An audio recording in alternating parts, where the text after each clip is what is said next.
claves para resolver problemas. Yo sé que ninguno de nosotros tiene problemas, pero esto es por si alguno conoce a alguien que tenga un problema y quiere resolverlo, que le comparta el mensaje y le diga, che, no sabés qué bueno que estuvo, o que está.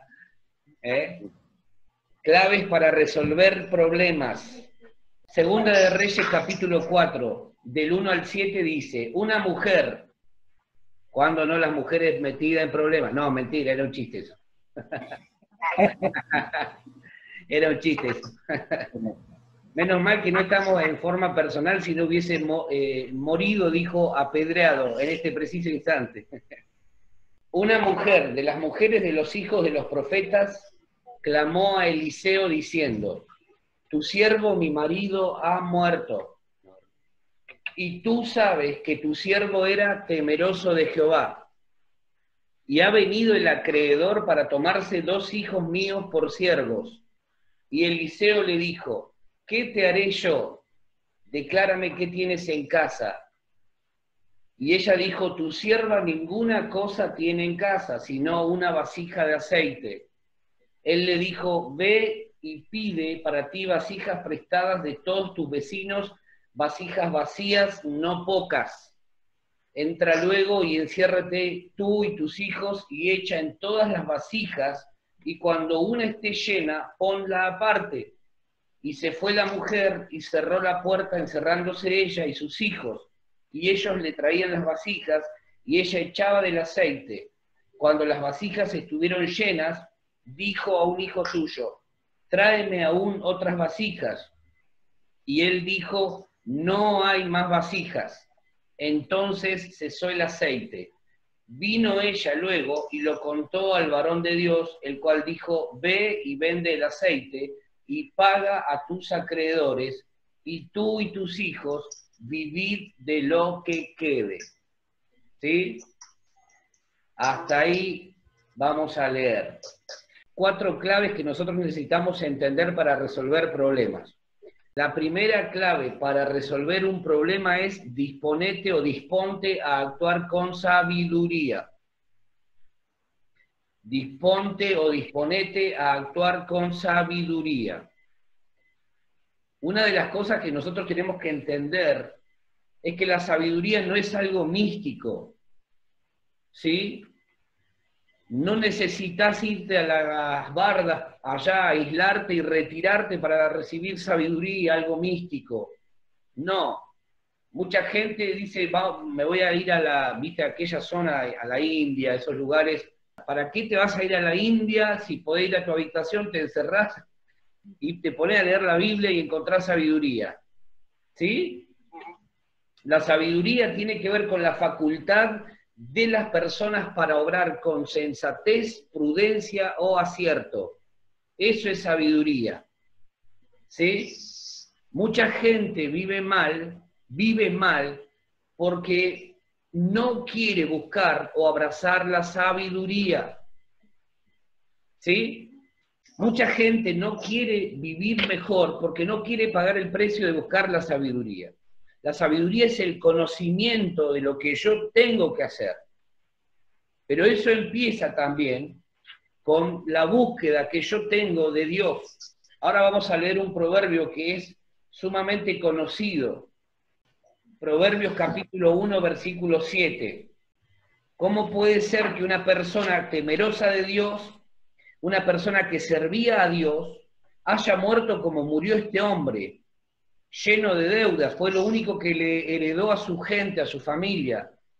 Al punto tal, dice la historia, que vinieron los acreedores y se querían llevar 2 hijos de este hombre por esclavos.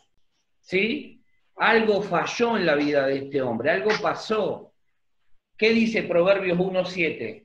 El principio de la sabiduría es el temor de Jehová. Los insensatos desprecian la sabiduría y la enseñanza. El principio de la sabiduría, ¿qué es? El principio de la sabiduría es el temor a Jehová. Es el temor a Jehová. Y este hombre era temeroso, o sea que como punto de partida, el principio estaba perfecto. ¿Sí? como punto de partida, la base estaba, la tenía, era temeroso de Dios. El principio de la sabiduría es el temor a Jehová. Ahora, ¿por qué este hombre, si temía a Dios, si servía a Dios, terminó como terminó? Dejándole una herencia a su familia de deudas, al punto tal que sus hijos iban a ser llevados esclavizados para de alguna forma poder cancelar esa deuda que este hombre le había dejado a su familia. ¿Qué le pasó en el camino? ¿Qué le pasó en el camino? Era temeroso de Dios, servía a Dios, pero la Biblia es clarísima, por eso es tan importante que nosotros cuando nos ponemos a leer la Biblia, le prestemos atención a lo que leemos. Porque vos fijate lo que dice el proverbio, el principio de la sabiduría es el temor a Jehová. Este hombre tenía perfectamente la base, era temeroso de Dios. Pero vos a la sabiduría, si eso es el principio, significa que hay algo más que agregarle. El principio de este hombre lo tenía, pero el problema es que se quedó en el principio y no continuó añadiendo a esa virtud otras virtudes que son necesarias para poder vivir bien. ¿Sí? Es el principio. Muchos hombres y mujeres temerosos de Dios, temerosas de Dios, honestos, buena gente, que probablemente vayan al cielo, viven mal porque no aplican el conocimiento correctamente. No pasan más allá de un conocimiento y de un engrosamiento intelectual, no pasan al siguiente nivel. El primer nivel o la primera clave que vos y yo tenemos que tener presentes para resolver problemas es que tenemos que disponernos para actuar con sabiduría. ¿Cuál es el principio de la sabiduría? El temor a Dios. Si yo tengo eso, ya tengo un punto a mi favor. ¿Sí? Por ejemplo, escuchamos mensajes que nos hacen bien, que nos bendicen, pero el problema es que el mensaje solamente si engorda mi intelecto y yo no lo aplico en mi diario vivir, entonces, aunque sea temeroso de Dios, aunque sirva a Dios, es probable que nunca pueda avanzar en otras áreas, no pueda avanzar más allá de donde hoy estoy. Porque el principio de la sabiduría es el temor a Dios, pero hay algo más que yo tengo que anexarle a eso. No me puedo quedar en ese nivel. ¿Sí?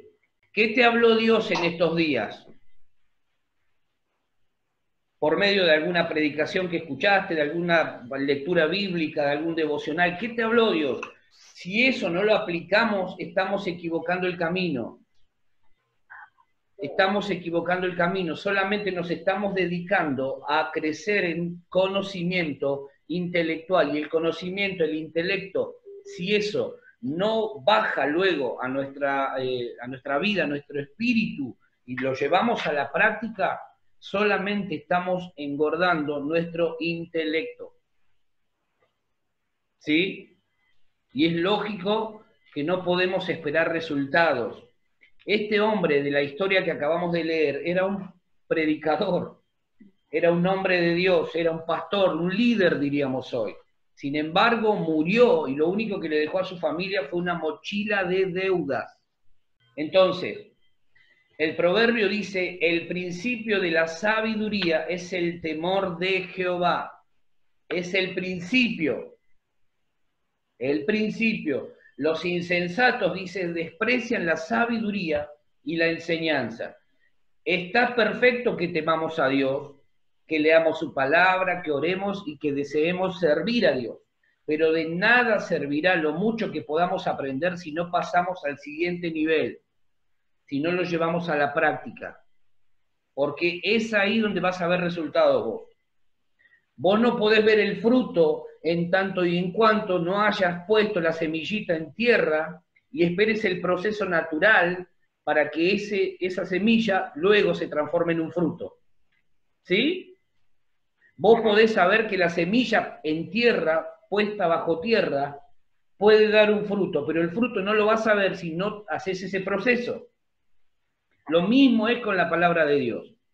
Si vos querés probar la veracidad y la efectividad de la palabra de Dios, vos tenés que pasar del conocimiento a la praxis. Y ahí es donde vamos a comprobar el fruto. ¿Sí? ¿Amén? Amén. Entonces, el principio para ser sabios, el punto de partida es temer a Dios, pero después hay otras virtudes que debemos añadir si queremos ver, por ejemplo, milagros. Si vos en este tiempo querés ver milagros en algún área de tu vida, hay algo más que debes hacer. No podés pensar que solamente por temer a Dios las cosas van a suceder. El principio de la sabiduría es el temor a Dios. ¿Sí? El principio, el punto de partida. Este hombre de la historia dejó puras deudas a su familia, porque no administró bien, correctamente los recursos que tenía en su mano. Y ahora te voy a decir algunas otras cosas más. Entendamos lo siguiente, nadie puede decir que no posee recurso alguno, nadie. Nadie, ni siquiera la persona más pobre puede decir que no tiene recursos. Todo ser humano que viene a este planeta Tierra tiene recursos. Tiene. Algunos tienen más, otros tienen menos, pero todos tenemos recursos. ¿Sí? Algo siempre hay en nuestras manos. Mirá lo que dice el versículo 2 de la historia que leímos. Versículo 2, le dice Eliseo, el profeta le dice, ¿qué te haré yo? Declárame qué tienes en tu casa. ¿Cuál fue la respuesta de la mujer? El profeta, el hombre le pregunta, Eliseo le pregunta, declárame lo que tenés en tu casa. ¿Qué le responde la mujer? Ninguna cosa tiene en tu casa. Ninguna cosa. Pero fíjense lo que continúa después. Tu sierva ninguna cosa tiene en casa, coma. Sino una vasija. ¿Y por qué me decís que no tenés nada? ¿Se dan cuenta? Fíjense la afirmación que hace esta mujer. Dice, tu sierva ninguna cosa tiene en casa, excepto una vasija de aceite. Entonces no me digas que no tenés nada. No me digas que no tenés nada. Nada, le dice, no tengo nada, excepto... Necesitamos abrir nuestros ojos y darnos cuenta de aquello que poseemos. ¿Por qué? Porque esa es la clave para empezar a solucionar los problemas que pueden haber y o surgir en nuestra vida. Muchas veces cuando estamos en problemas, los problemas son tan grandes que no nos dejan ver aquellas cosas que tenemos a disposición para empezar a solucionar esos problemas. ¿Sí? Entonces, siempre hay algo en nuestras manos, siempre. Y eso que está en nuestras manos es lo que depende de nosotros. Está justamente en tus manos. La solución, el principio de la solución a esos problemas está en tus manos. Está en tus manos, está en las mías. Mucha gente se ha acostumbrado a llamar a lo poco nada. Y eso imposibilita el milagro, el principio de la solución al problema. Una gota de agua no significa ausencia total de agua. No hay mucha, pero algo sigue habiendo. ¿Sí? ¿Se está entendiendo? Si vos vas a la canilla y te cae una gota cuando girás el grifo, puede ser que a lo mejor no salga una cantidad enorme a la que estás acostumbrado, pero si cae una gota, agua sigue habiendo. Entonces no podemos llamarle nada a eso por pequeño que sea. ¿Sí? Una moneda en nuestro bolsillo hoy no significa que no tengamos dinero. A lo mejor no tenemos la cantidad de dinero que quisiéramos tener, pero si tengo una moneda, dinero sigo teniendo. Entonces, ¿por qué digo que no tengo dinero cuando monedas, aunque sea, tengo? Si vos metés la mano en tu bolsillo y lo único que sale es pelusa, bueno, ahí sí, no tengo un mango. Pero si sacás una moneda, dinero sigue habiendo.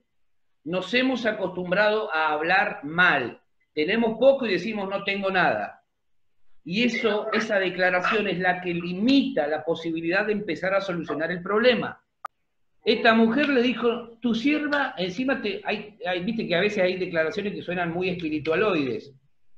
Tu sierva ninguna cosa tiene en casa, excepto Entonces, ¿por qué me decís que no tenés nada? Si algo tenés. ¿Sí? No hay muchas vasijas, pero al menos en casa hay una. No significa que no hay, no debemos confundirlos tantos, no debemos confundirlos tantos, tenemos que empezar a hablar bien, se tiene que provocar en nuestra vida una reingeniería del habla, es decir, empezar a hablar como corresponde, porque gran parte de las cosas que no suceden en nuestra vida tienen que ver con que hablamos y hablamos mal, hablamos mal. Si yo le digo a Dios, no tengo nada, y entonces no le doy nada, lo que estoy haciendo es retener el milagro que Dios puede desatar sobre mi vida. Si esta mujer le hubiese negado esa vasija única al profeta, no hubiese pasado todo lo que pasó a continuación.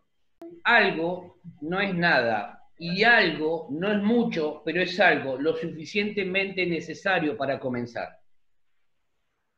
Algo no es nada. Si vos tenés algo en tu mano hoy, no digas no tengo nada. Tengo algo. No es mucho, pero es lo suficiente como para comenzar. ¿Amén? Amén. Lo que tengo que identificar es qué tengo en mis manos para empezar a solucionar ese problema. ¿Qué cosas tengo en mis manos para empezar a darle otro curso a mi vida? Talentos, capacidades, habilidades, un sueño, una meta, un proyecto, algo que Dios me habló. Tengo una palabra. Tengo una palabra. Tengo una promesa. ¿Sí? Vamos a verlo bíblicamente esto. Mateo 25, 14 al 16. Mateo 25, 14 al 16 dice, porque el reino de los cielos es como un hombre que yéndose lejos llamó a sus siervos y les entregó sus bienes. A uno dio 5 talentos y a otros 2, y a otro 2, perdón, y a otro 1, a cada uno conforme a su capacidad. Y luego se fue lejos. Y el que había recibido 5 talentos fue y negoció con ellos y ganó otros 5 talentos. Asimismo, el que había recibido 2 ganó también otros 2, pero el que había recibido 1 fue y cavó en la tierra y escondió el dinero de su señor. Y ustedes ya saben cómo continúa la historia. ¿Sí? Pero el que menos recibió, dice, recibió al menos 1.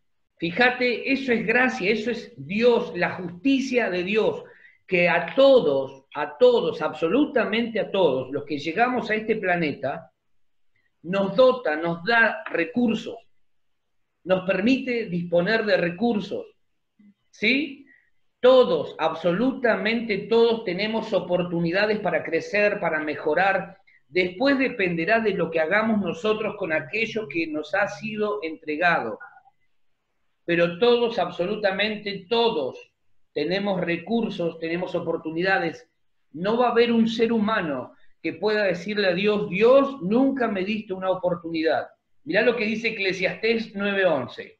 Me volví y vi debajo del sol que ni es de los ligeros la carrera, ni la guerra de los fuertes, ni aun de los sabios el pan, ni de los prudentes las riquezas, ni de los elocuentes el favor, sino que tiempo y ocasión acontecen a quienes, a todos.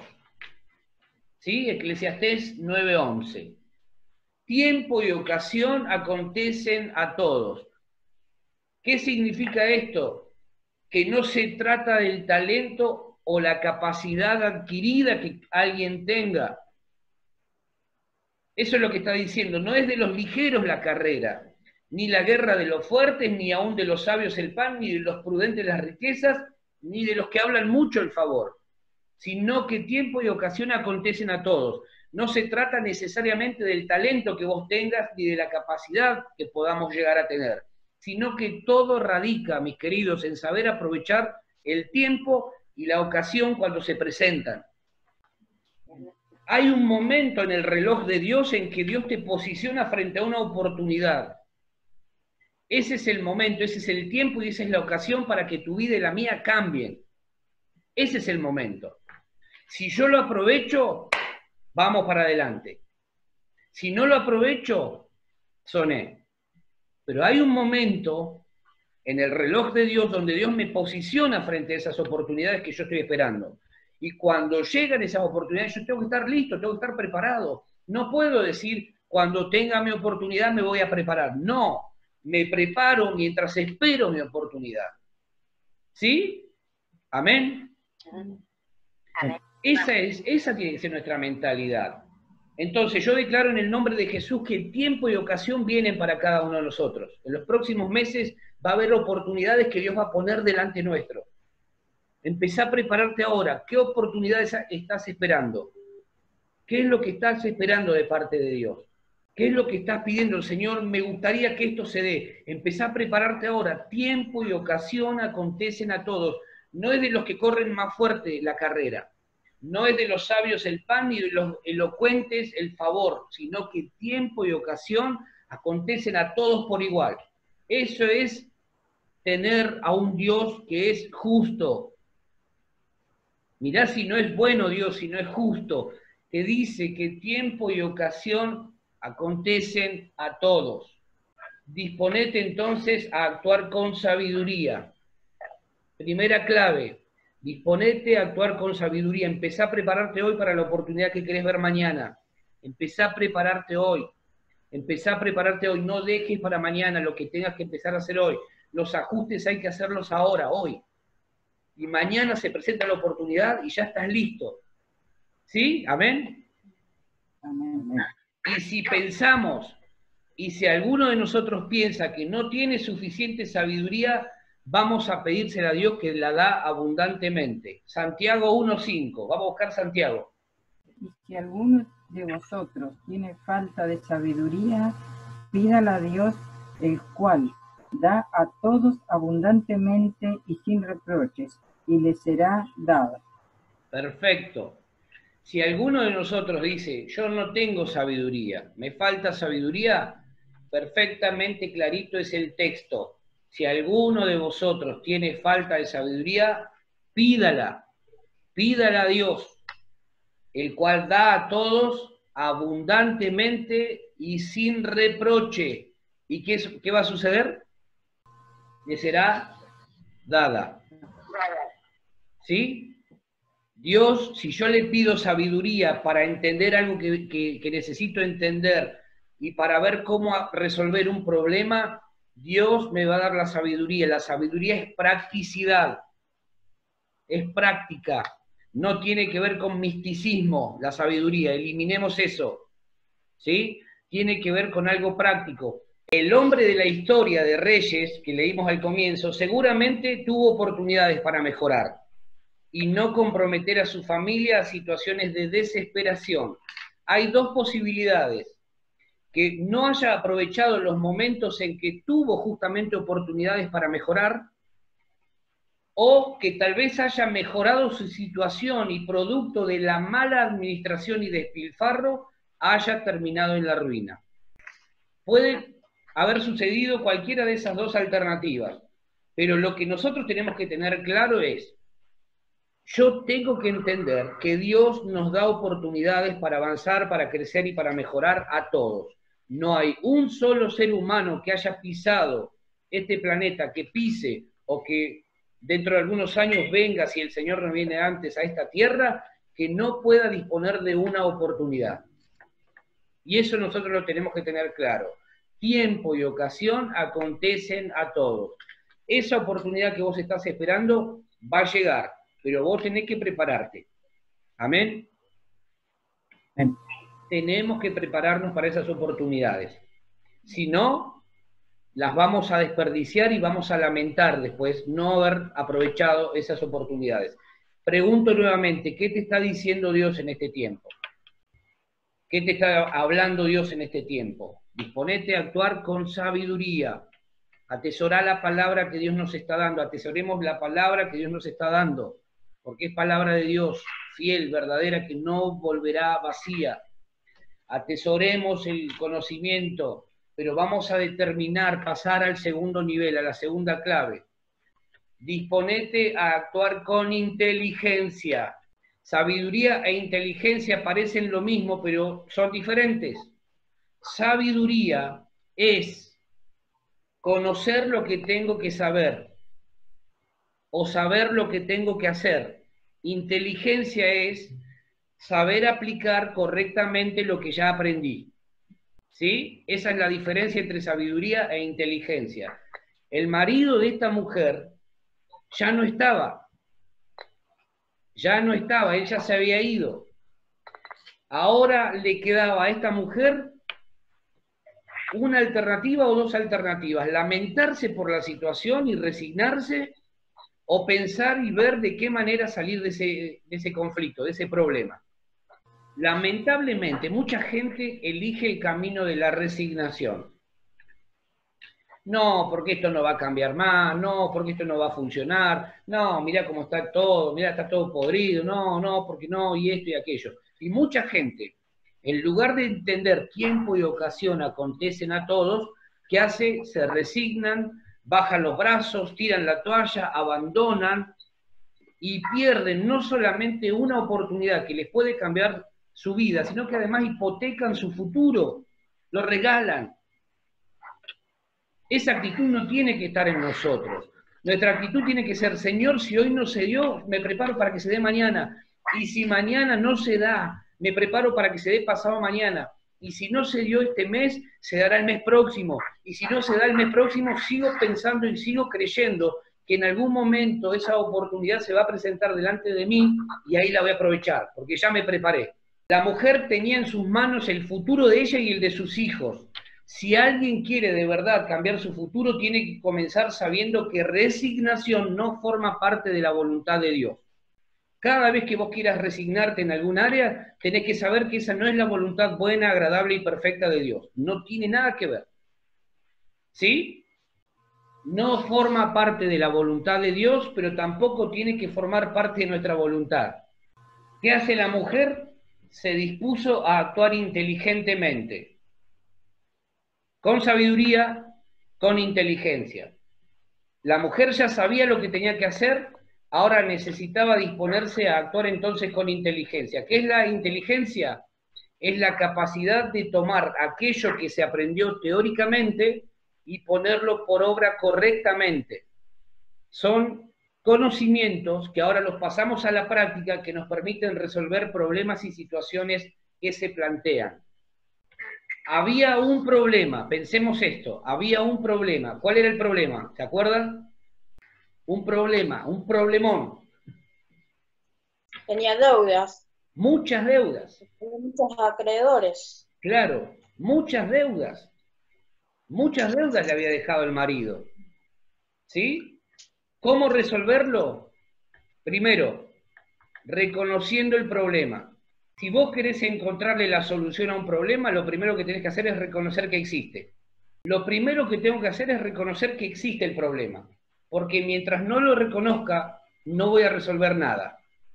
Yo no puedo atender algo que no creo o no confieso o no reconozco su existencia. Solamente cuando yo reconozco que el problema está, es cuando lo voy a atender, lo voy a hacer tratar y voy a buscar su solución. Mientras yo no reconozca que hay un problema en mi vida o algo a solucionar, no le voy a buscar la solución. Segundo, buscar soluciones. Buscar soluciones. La mujer estaba encontrando con ayuda una solución. ¿Qué significa esto? Que muchos problemas que pueden estar quizá presentándose en nuestra vida, no los vamos a resolver solos. No los vamos a resolver solos. Esta mujer se dio cuenta que sola no podía. ¿Y qué hizo? Acudió en busca de ayuda. Nosotros tenemos que saber que hay problemas que no los vamos a resolver solos, porque de hecho, si los hubiésemos podido resolver solos, no estaríamos empantanados todavía en esa situación. Y esto es un golpe al orgullo. ¿Sí?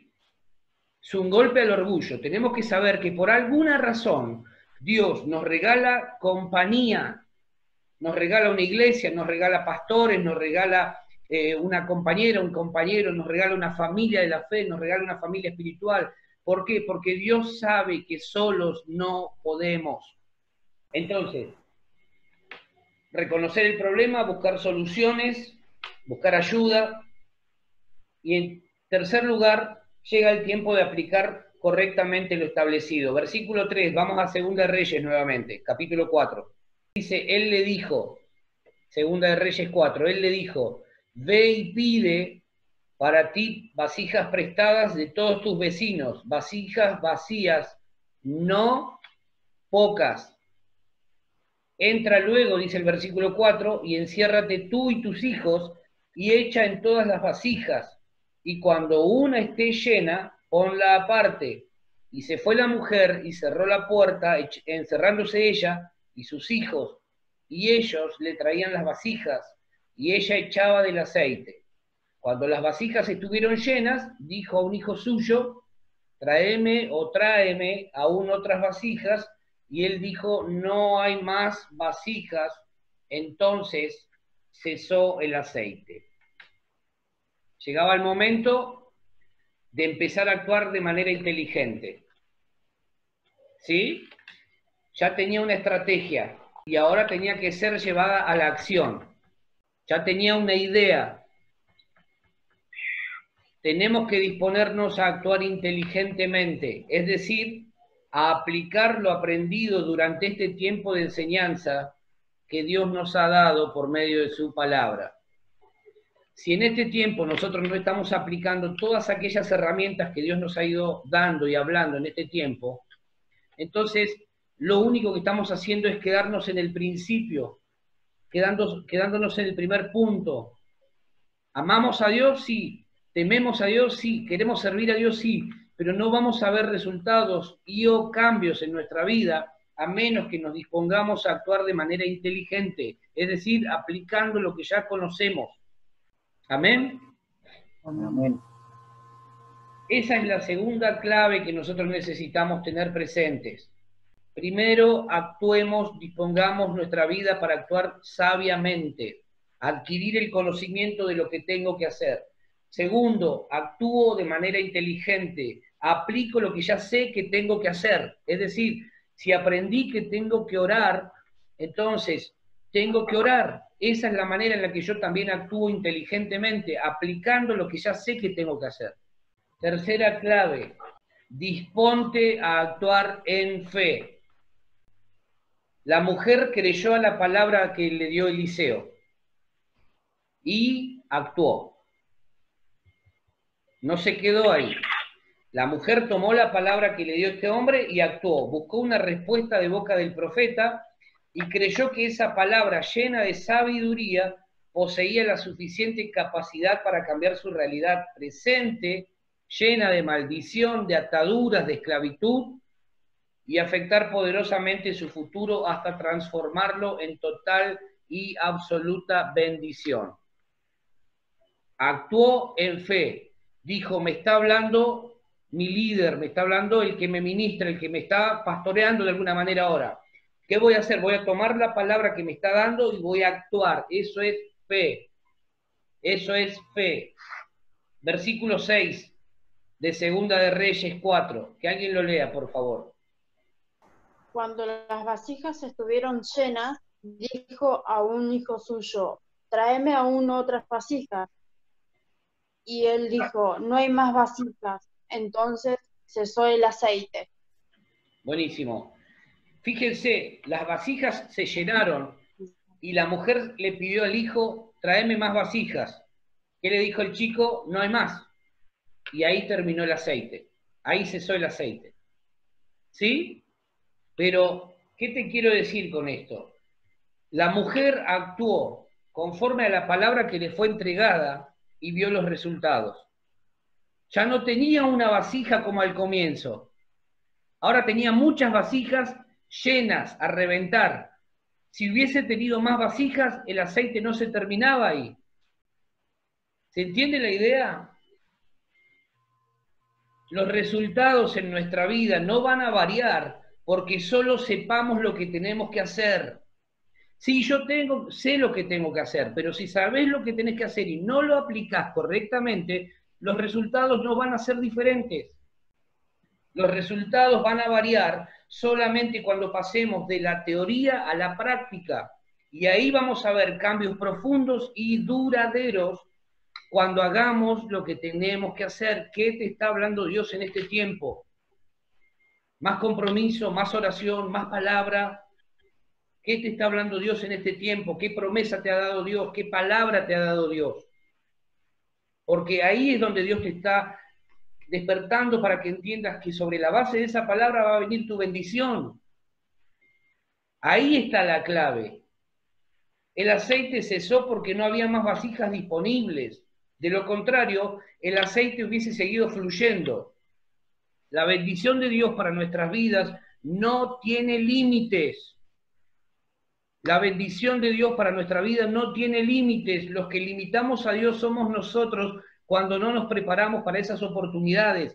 Si esta mujer hubiese pensado, tengo que buscar todas las vasijas del pueblo, hago una campaña, no sé, veo la manera de que todo el pueblo me traiga su vasija, pequeña, grande, mediana, chica, la que sea, el aceite hubiese seguido fluyendo. Pero como ella dijo, no hay más, listo, ahí cesó el aceite. ¿Sí?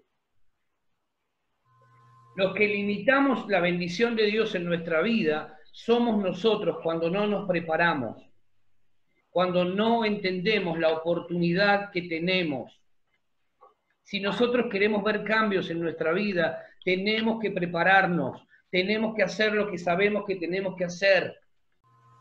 Yo no sé cuál es el futuro con el que vos estás soñando, pero ese futuro que vos estás esperando no va a venir a menos que vos te prepares para él, a menos que vos te prepares. Si vos querés ver a tu familia en Cristo, vos tenés que prepararte para ese futuro, pero empezar a hacer lo que tenés que hacer hoy.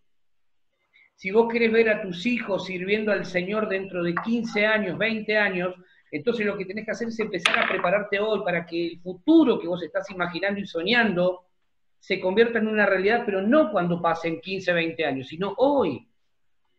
Hoy. ¿Sí? Los límites los ponemos nosotros, pero Dios no tiene límites para los que creen que siempre hay un milagro esperando. Siempre hay un milagro esperando que tiene tu nombre y tiene el mío. No le pongas límites a Dios. Si podés orar más en este tiempo, ora más. No te conformes con decir, bueno, ya está, ya cumplí. No, ora más. Si podés leer 5 minutos más la palabra, léela. Léela, estudiala, analizala, meditá en ella. ¿Sí? Si podés hacerlo, no te conformes con lo mínimo. Rompamos las normalidades. ¿Qué te dice la gente? Hacé lo que te piden. Eso es lo normal, es lo esperado. Pero ¿y si hago inclusive aquello que no me piden? Te dicen, limpiá tal cosa, y vos vas y limpiás tal cosa. Pero ¿y si además de limpiar lo que me pidieron, limpio algo más? Y rompo la normalidad, ¿qué pasaría, no? ¿Qué pasaría si en lugar de orar el tiempo que estoy orando, le agrego un poquitito más? Y digo, Señor, hoy me voy a esforzar por orar un poquitito más, unos minutos más. Ponele patitas a tu fe, no te desanimes. Si hoy la oportunidad que estás esperando no se dio, seguí preparándote, seguí adelante, porque la oportunidad va a llegar, el tiempo y ocasión acontecen a todos, a todos. Dios hace salir el sol y hace llover sobre justos e injustos. Tiempo y ocasión acontecen a todos.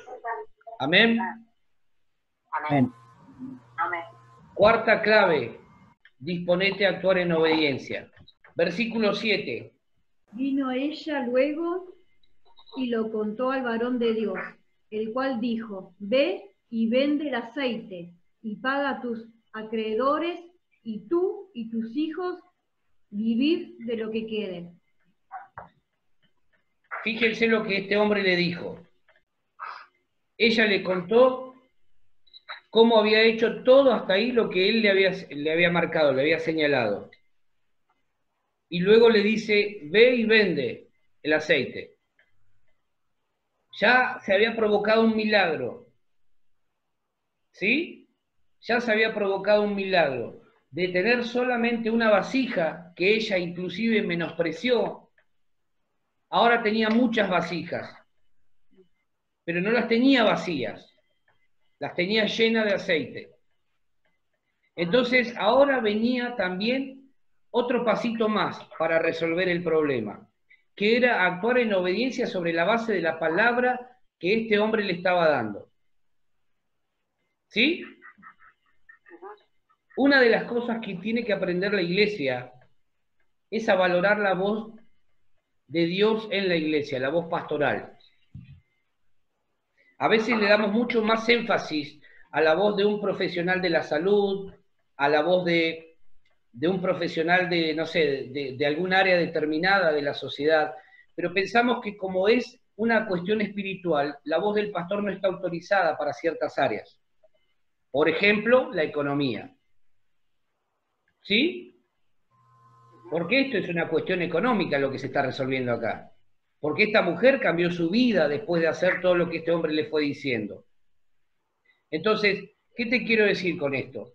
Que cuando tu pastor te da una palabra o tus pastores te transmiten una palabra, si vos le das el peso que eso tiene, ahí hay una clave para empezar a resolver problemas sabiamente. La voz de Dios en la iglesia no la podemos limitar solamente a una cuestión 2 horas, lo que dura una reunión. ¿Sí? Porque si no, no le vamos a encontrar la vuelta a ciertas cuestiones que se nos presentan. Es decir, si Dios puede hablarte y darte una palabra a través del pastor en la iglesia, también puede brindarte corrección, consejos, palabra de fe, palabra de aliento, estímulo. Te puede orientar también. Porque la Biblia, como les dije al comienzo, no es un manual exclusivo para la parte cúltica, 2 horas el domingo. Es un manual de vida. Y cuando empezamos a pasar de la teoría a la práctica, es cuando descubrimos que las cosas suceden. La Biblia no es un libro antiguo, no es un libro contemporáneo o moderno, la Biblia es un libro eterno, contiene la mente y el corazón de Dios escrito acá.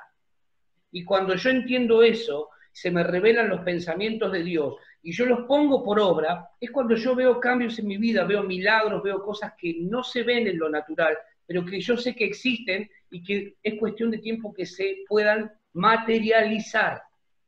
¿Amén? Esta mujer buscó al profeta. Yo creo que es tiempo de que restauremos esa voz de Dios en la iglesia. Porque como venimos aprendiendo, la iglesia es la que le marca el pulso al mundo. No es el mundo el que define lo que va a suceder con la iglesia.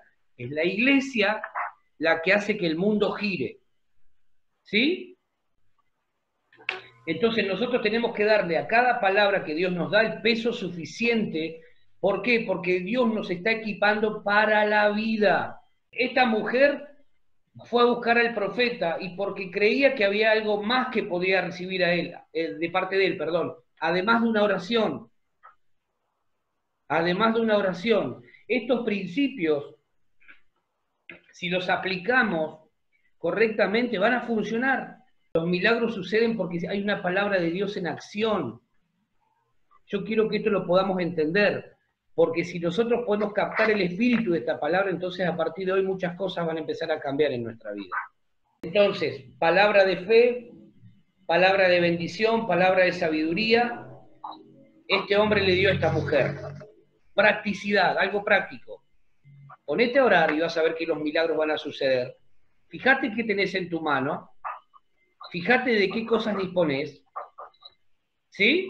Fíjense que ni siquiera este hombre le dijo, andá y ponete a orar, hacer una reunión. No, le dijo, encerrate vos con tus hijos, pídanle vasijas a los vecinos, traten de conseguir la mayor cantidad que puedan. Y ahí, en ese acto, en ese consejo, en esa palabra de sabiduría de este hombre, Dios empezó a ver la fe de esa mujer y empezó a generar el milagro. Tenemos que aprender, tenemos que recuperar el valor que tiene la palabra pastoral. Miren lo que dice 2 de Crónicas 20:20. Al día siguiente se levantaron muy temprano y se prepararon para ir hacia el desierto de Tecoa. Cuando iban saliendo de Jerusalén, Josafat se puso de pie y les dijo: escúchenme con atención, todos los que viven en Jerusalén y en Judá. Confíen en nuestro Dios y en sus profetas. Si lo hacen, todo saldrá bien, nada nos sucederá. Bien. Les leo la versión Reina Valera. Creed en Jehová vuestro Dios. ¿Y qué pasa? Y estaréis seguros. Estaréis seguros. Creed a sus profetas y Estaréis prosperados. seréis prosperados. Amén. Esa es una de las claves para que nosotros podamos empezar a resolver problemas. Cuando la Biblia habla en este caso de profeta, si bien en ese caso era un profeta literal, ¿sí? Literal, no está hablando necesariamente del rol o del don profético en este caso, sino que también tiene una connotación con aquel que lidera espiritualmente hablando. Y eso es lo que nosotros tenemos que entender. Entonces, se nos tiene que revelar esto también. Cuando yo escucho una palabra que Dios me da por medio de quien me pastorea, de quien me lidera, un consejo, si se me revela esto, creed a sus profetas y seréis prosperados, tomo la palabra que el pastor me está dando, que el líder me está dando, ¿sabes qué va a pasar? Que vas a ser prosperado. ¿Sí? Porque hay una palabra de autoridad que Dios da, hay algo que Dios ha hecho con esa persona. Por esa razón, muchas veces vos veías que el pueblo fracasaba. ¿Por qué? Porque se apartaba de lo que Dios hablaba por medio del líder. Se apartaban y entraban en derrota, en fracaso, en frustración, no avanzaban, iban de mal en peor. ¿Por qué? Porque no escuchaban la voz de autoridad que Dios había puesto en el pueblo. Cada vez que el pueblo escuchó a su líder, las cosas funcionaron, conquistaban, avanzaban, vencían, lograban un montón de cosas. Entonces necesitamos recuperar el valor que tiene la voz de autoridad del líder que Dios le ha dado a la iglesia. Dios ha dotado entonces de pastores a la iglesia para que la iglesia pueda crecer y madurar. Efesios 4:11. Si no se acepta esa voz de autoridad y de sabiduría, entonces difícilmente podamos lograr avanzar. Y él mismo constituyó a unos apóstoles, a otros profetas, a otros evangelistas y a otros pastores y maestros, a fin de perfeccionar a los santos para la obra del ministerio, para la edificación del cuerpo de Cristo. Bien. ¿Sí? A fin de perfeccionar a los santos, es decir, de llevarlos, de conducirlos hacia la madurez. Esa es la función pastoral. Por esa razón Dios le asigna, ¿sí?, pastores a la iglesia, a fin de conducir a la iglesia hacia el destino para el cual Dios la tiene acá en la tierra. Eso es lo que tenemos que empezar a validar en este tiempo. ¿Sí? Esta mujer de la historia de Reyes salió de la situación extrema en la que estaba, de indigencia absoluta, porque reconoció su problema, pidió ayuda espiritual, actuó rápidamente con sabiduría e inteligencia, desarrolló fe en su corazón y accionó, y en obediencia a Dios y al líder o al profeta, es que pudo recibir la bendición en todas las áreas de su vida. No solamente se le solucionó un problema económico, se le solucionó un problema emocional, fue libre de una atadura, de una maldición que pesaba sobre ella y la vida de sus hijos, fue liberada de esclavitud. No pensemos solamente que se le solucionó un problema económico, miremos todo lo que significaba el hecho de la situación en la que ella estaba, ¿sí? Aprendamos a darle valor a esto. Esta es la cuarta clave. Esta mujer le cambió la vida literalmente. Le cambió la vida literalmente, ¿por qué? Porque salió de esa situación en la que estaba sumida y pudo experimentar la bendición de Dios sobre la vida de ella y sobre la vida de sus hijos. Es decir, cuando Dios te bendice, también piensa en tus generaciones. No pensemos solamente en nosotros, pensemos en nuestras generaciones. Dios mira por generaciones, ¿sí? Entonces, estas son las 4 claves, 4 aspectos para obtener buenos resultados en cualquier área de nuestra vida. En cualquier área de nuestra vida. Actuar con sabiduría, actuar con inteligencia, actuar con fe y actuar en obediencia a la voz de Dios en la iglesia. Todavía no hemos visto lo mejor de Dios para cada uno de nosotros, pero tenemos que prepararnos. Tiempo y ocasión acontecen a todos. Nuestros mejores días están delante nuestro.